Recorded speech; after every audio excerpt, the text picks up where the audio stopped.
2026 ரெண்டே பேருக்கு நடுவில் தான் போட்டியே. ஒன்று இன்னொன்று, நாங்கள் ஒரு இடம் செலக்ட் பண்ணி கேட்போம், மக்கள் நல்லா ஸ்பேஷியஸாக நின்று பார்க்குற மாதிரி. பட் அவங்க அதையெல்லாம் ரிஜெக்ட் பண்ணிட்டு மக்கள் நெருக்கடியோடு நின்று பார்க்குற மாதிரி ஒரு இடத்த செலக்ட் பண்ணி எங்களுக்கு கொடுப்பாங்க. இந்த கபட நாடக திமுக அரசோட தில்லுமுல்லுகளை தாங்கி பிடிக்க இயலாமல் உச்சநீதிமன்றத்தில் திக்கு திணறி நின்றது. அதுக்கப்புறம் அந்த தனிநபர் ஆணையத்தை தலையிலேயே கொட்டி வீட்டுக்கு அனுப்பிச்சிட்டாங்க. அது வேறு விஷயம். சட்ட ரீதியாகவும் சத்தியத்திற்காகவும் நடந்தது போல ஏதோ சாமர்த்தியமாக பேசுகிறதா நினச்சி பேசியிருக்காங்க. இப்படி ஒரு 50 வருஷமாக அரசு காவல் உயர் அதிகாரிகள் ஊடகங்களிடம் பேசியது என்பது பொதுமக்களிடையே நியாயமான விசாரணை நடக்குமா என்ற சந்தேகத்தை ஏற்படுத்தக்கூடும் என்றும், அந்த உத்தரவை ஏதோ சட்டத்தின் மீதும் நீதி பரிபாலனத்தின் மீதும் மரியாதை கொண்டவர்கள் போல ஒரு நாடகத்தனமான கொண்டாட்டத்தை திமுகவிற்கு ஒத்து ஊதுவோரும் நடத்தி கூத்தாடி குதூளித்தனர் அல்லவா. தாவேக்காவிற்கு எதிராகவும் நமக்கு எதிராகவும் உயர்நீதிமன்ற மாண்புமிகு நீதியரசர் தீர்ப்பளித்து விட்டதாக விதந்தோதி விழா எடுத்தனர் அல்லவா. நாங்கள் கேட்டோமே இந்த சில கேள்விகள், இதெல்லாம் நான் கேட்கல, சுப்ரீம் கோர்ட் கேட்டிருக்கு. இதனால் என்ன புரிய வருது? இந்த கவர்மெண்ட் நடத்துகிற அந்த விசாரணை மேலே சந்தேகம் ஏற்படுதுன்னா அதுக்கு என்ன அர்த்தம்? உங்கள் மேலே நம்பிக்கை இல்லைன்னு அர்த்தம். நிஜத்திலும் இன்னைக்கு மக்களுக்கு இந்த கவர்மெண்ட் மேலே இருக்கிற நம்பிக்கை மொத்தமாக மண்ணுக்குள் புதைந்து விட்டது. இதுவாவது முதல்வர் அவர்களுக்கு புரியுதா? புரியலனா 2026 தேர்தலில் இந்த திமுக தலைமைக்கு மக்கள் இன்னும் ஆழமா அழுத்தமா புரிய வைப்பாங்க. இயற்கையும் இறைவனும் நம் தமிழக சொந்தங்களின் வடிவில் மாபெரும் மக்கள் சக்தியை நம்ம கூடவே நிற்கும் போது எம் மக்களுக்கான அரசியலை தடுப்பவர் எவர்? இந்த போட்டி இன்னும் ஸ்ட்ராங்கா மாறப்போகுது. 100% வெற்றி நமக்கே. என்னுடைய தோழர்களுக்கும் தோழிகளுக்கும் தமிழக மக்களுக்கும் என்னுடைய வணக்கம். நம்ம குடும்ப உறவுகளை இழந்ததுனால சொல்ல முடியாத வேதனையிலும் வலியிலும் இவ்வளோ நாளாக இருந்தோம். அப்படிப்பட்ட அந்த சூழலில் நம்ம சொந்தங்களின் மனம் பற்றி இருக்க வேண்டியது நம்மளுடைய கடமை. அதனால தான் அவங்களோட சேர்ந்து அமைதி காத்து வந்தோம். ஆனால் இப்படி அமைதி காத்து வந்த நேரத்தில் நம்மளை பற்றி வன்ம அரசியல் வலைகள், அர்த்தமற்ற அவதூறுகள்னு இந்த மாதிரி நிறையா விஷயங்கள் நம்மளை பற்றி பின்னப்பட்டன, பரப்பப்பட்டன. இது எல்லாமே சட்டம் மற்றும் சத்தியத்தின் துணை கொண்டு துடைத்து எறிய தான் போகிறோம். பட் அதுக்கு முன்னாடி தமிழக சட்டமன்றத்தில் நமக்கு எதிராக நிகழ்த்தப்பட்ட ஒரு உரைக்கு ஒரு நாகரிக பதிலடி கொடுக்கணும்னு நான் நினைக்கிறேன். அரசியல் செய்ய விருப்பமில்லைன்னு அடிக்கடி சொல்கிற முதல்வர் நம்மளை குறிப்பிட்டு பல்வேறு அவதூறுகளை பதிவு செய்வதன் வாயிலாக பெருந்தன்மையை பேரளவில் மட்டுமே பேசும் முதல்வர் 15/10/2025 அன்னைக்கு தமிழக சட்டமன்றத்தில் நமக்கு எதிராக பேசிய பேச்சில் எவ்வளவு வன்மத்தை கக்கியுள்ளார் என்பதையும், எப்படிப்பட்ட ஒரு அரசியல் செய்ய முயல்கிறார் என்பதையும் தமிழக மக்கள் உணராமலா இருப்பாங்க. இந்த கரூரோடு சேர்ந்து 5-6 மாவட்டத்துக்கு இந்த மக்கள் சந்திப்பு நிகழ்ச்சிகள்லாம் நடத்தியிருக்கிறோம், போயிருக்கிறோம். அங்கெல்லாம் இந்த லாஸ்ட் மினிட் வரைக்கும் எங்களுக்கு அந்த இடம் கொடுப்பாங்களா மாட்டாங்களா, பெர்மிஷன் தருவாங்களா மாட்டாங்களா, இப்படியே இழுத்து அடிச்சுக்கிட்டு இருப்பாங்க. தான் நாகப்பட்டினத்தில் சொன்னது மாதிரி தான். நாங்கள் ஒரு இடம் செலக்ட் பண்ணி கேட்போம், மக்கள் நல்லா ஸ்பேஷியஸாக நின்று பார்க்குற மாதிரி. பட் அவங்க அதையெல்லாம் ரிஜெக்ட் பண்ணிவிட்டு மக்கள் நெருக்கடியோடு நின்று பார்க்குற மாதிரி ஒரு இடத்த செலக்ட் பண்ணி எங்களுக்கு கொடுப்பாங்க. இது டிஃபால்ட்டாக எல்லா இடத்துலையும் இந்த ஒரு ஆர்கியூமெண்ட் நடந்துகிட்ருக்கோன்னு வைங்க.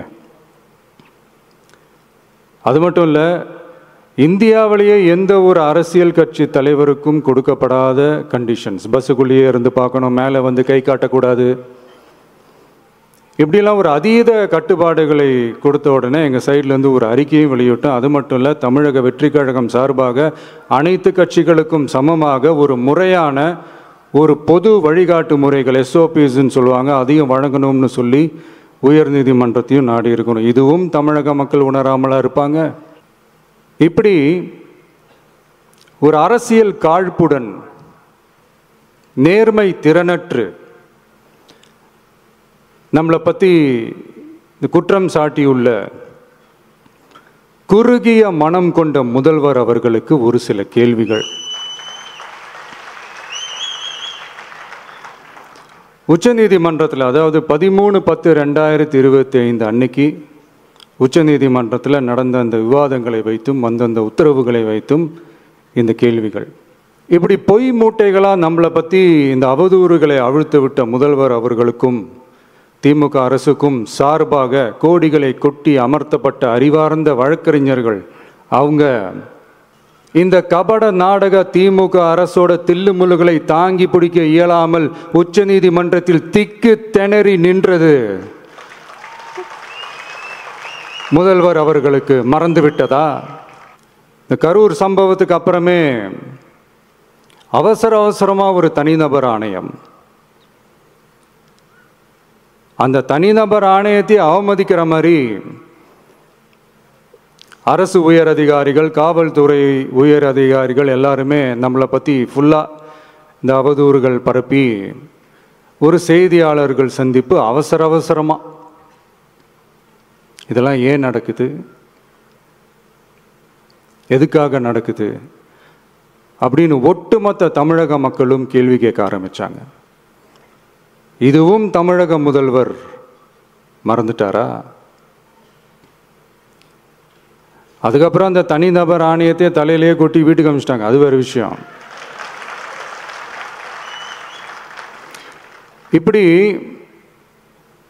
இப்படிலாம் கேள்வி கேட்ட உடனே ஏதாவது பதில் சொல்லி ஆகணும்ல. அதனால சட்டமன்றத்தில் பேசும்போது உண்மை நிலையை தெளிவுபடுத்தத்தான் அப்படின்னு ஏதோ இந்த சட்ட ரீதியாகவும் சத்தியத்திற்காகவும் நடந்தது போல ஏதோ சாமர்த்தியமாக பேசுகிறதா நினச்சி பேசியிருக்காங்க. இப்படி ஒரு 50 வருஷமாக பொது வாழ்க்கையில் இருக்கிற ஒருத்தவங்க ஒரு முதல்வர் அவர்கள் சொன்னது எவ்வளவு பெரிய ஒரு வடிகட்டின பொய் சப்பை கட்டுன்னு நான் சொல்லலை, உச்ச நீதிமன்றம் சொல்லியிருக்கிறாங்க. அவங்க சொன்னதெல்லாம் கொஞ்சம் என்னன்னு கொஞ்சம் லைட்டாக பார்ப்போமா?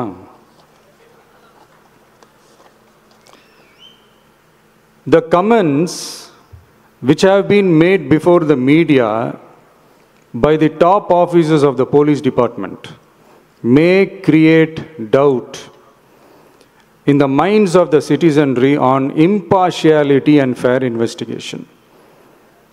The faith and trust of the general public on the process of investigation must be restored in the criminal justice system. அதாவது அரசு காவல் உயர் அதிகாரிகள் ஊடகங்களிடம் பேசியது என்பது பொதுமக்களிடையே நியாயமான விசாரணை நடக்குமா என்ற சந்தேகத்தை ஏற்படுத்தக்கூடும் என்றும், நியாயமான விசாரணை மூலமே அந்த சந்தேகத்தை மீட்டெடுத்தே ஆக வேண்டும் என்றும் உச்சநீதிமன்றம் தமிழக அரசின் தலையில் ஓங்கி நறுக்கு நறுக்கு நறுக்கு என்று கொட்டியதை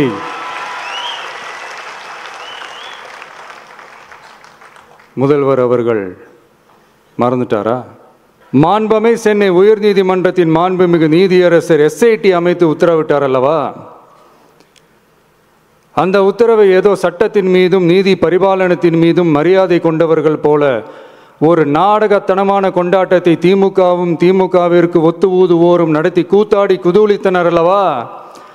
தாவேகாவிற்கு எதிராகவும் நமக்கு எதிராகவும் உயர்நீதிமன்ற மாண்புமிகு நீதியரசர் தீர்ப்பளித்து விட்டதாக விதந்தோதி விழா எடுத்தனர் அல்லவா? அந்த உத்தரவை குறித்து சொல்லும்போது எந்த ஆவணத்தின் அடிப்படையில் அந்த உத்தரவு அமைக்கப்பட்டது? நான் கேட்கல, உச்சநீதிமன்றம் கேட்டிருக்கிறாங்க.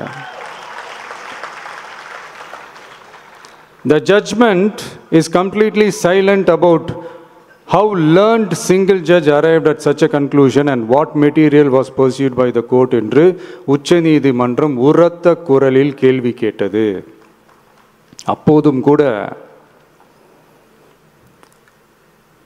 உச்சநீதிமன்றத்தில் திமுக அரசுக்காக வாதாடிய அறிவார்ந்த மூத்த வழக்கறிஞர்கள் பதில் சொல்ல இயலாமல் வாய் மூடி மௌனம் காத்ததை நாடே பார்த்ததல்லவா? இதையும் முதல்வர் அவர்கள் மறந்துட்டாரா? Such petition ought to be dealt with by the division bench, registering as public interest litigation in right earnest and not to be dealt with by a single bench. அதாவது பொது வழிகாட்டு முறைகளான எஸ்ஓபி அமைக்கப்பட்டு வெளியிட வேண்டும் என்ற கோரிக்கையுடன் வந்த ரிட் மனுவை நீதிபதிகள் டிவிஷன் பெஞ்ச் தான் கையாள வேண்டும். தனி நீதிபதி பெஞ்ச் கையாளக்கூடாது என்றும் உச்சநீதிமன்றம் சொன்னதல்லவா? அது மட்டுமா, கோரிக்கையே இல்லாமல் எஸ்ஐடி அமைக்கப்பட்டது எந்த வகையில் சரி என்றும் கேள்வி எழுப்பியது உச்சநீதிமன்றம். இது எல்லாமே அறியாமலோ இல்லை அறியாதது போலவோ உச்சபட்ச அதிகார மயக்கத்தில் இருந்து பேசினாரோ முதல்வர் அவர்கள்? மனிதாபிமானம், அரசியல் அறம், மாண்பு இதெல்லாம் எதுவுமே இல்லாமல் வெறும் பேச்சில் மட்டுமே பேசிக்கிட்டு அரசியல் ஆதாயம் தேடுற ஆட்டத்தை ஆடத் தொடங்கிவிட்டார் முதல்வர் அவர்கள். இதெல்லாம் என்ன அவங்களுக்கு புதுசா? என்ன 1969க்கு அப்புறமே எப்போ கட்சி அவங்க கைக்கு வந்ததோ, இன்னும் குறிப்பாக சொல்லணும்னா 1972க்கு அப்புறம் கேள்வி கேட்க ஆளே இல்லாமல் போச்சு இல்லை? அதுக்கப்புறமே இந்த திமுக தலைமை இப்படி தானே இருக்குது. இப்போ நாங்கள் கேட்டோமே இந்த சில கேள்விகள்லாம், இதெல்லாம் நான் கேட்கல, சுப்ரீம் கோர்ட் கேட்டிருக்கு. இதனால் என்ன புரிய வருது? இந்த கவர்மெண்ட் நடத்துகிற அந்த விசாரணை மேலே சந்தேகம் ஏற்படுதுன்னா அதுக்கு என்ன அர்த்தம்? உங்கள் மேலே நம்பிக்கை இல்லைன்னு அர்த்தம். இதெல்லாம் ஏன் எதுக்காகன்னு முதல்வர் அவர்களுக்கு புரியுதா? சுப்ரீம் கோர்ட் சொன்னதோட மட்டும் இல்லை, நிஜத்திலும் இன்னைக்கு மக்களுக்கு இந்த கவர்மெண்ட் மேலே இருக்கிற நம்பிக்கை மொத்தமாக மண்ணுக்குள் புதைந்து விட்டது. இதுவாவது முதல்வர் அவர்களுக்கு புரியுதா? புரியலனா 2026 தேர்தலில் இந்த திமுக தலைமைக்கு மக்கள் இன்னும் ஆழமா அழுத்தமா புரிய வைப்பாங்க. அப்போ கூட இவங்க என்ன பண்ணுவாங்க தெரியும்ல? 5 வருஷத்துக்கு ஒரு வாட்டி பழக்க தோஷத்தில் ஒரு அறிக்கை ஒன்று வெளியிடுவாங்களே, மக்கள் தீர்ப்புக்கு தலை வணங்குகிறோம் அப்படின்ட்டு அந்த அறிக்கையை வெளியிட்டுட்டு இப்போ அறிவாலயத்தில் போய் ஓடி ஒளிஞ்சுப்பாங்க. இப்போவே ரெடி பண்ணி வச்சுக்கோங்க அந்த அறிக்கையை. எப்படி? மக்கள் தீர்ப்புக்கு தலை வணங்குகிறோம்.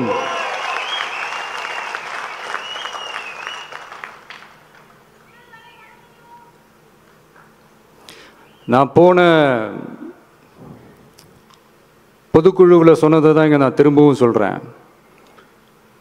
இயற்கையும் இறைவனும் நம் தமிழக சொந்தங்களின் வடிவில் மாபெரும் மக்கள் சக்தியை நம்ம கூடவே நிற்கும் போது எம் மக்களுக்கான அரசியலை தடுப்பவர் எவர்?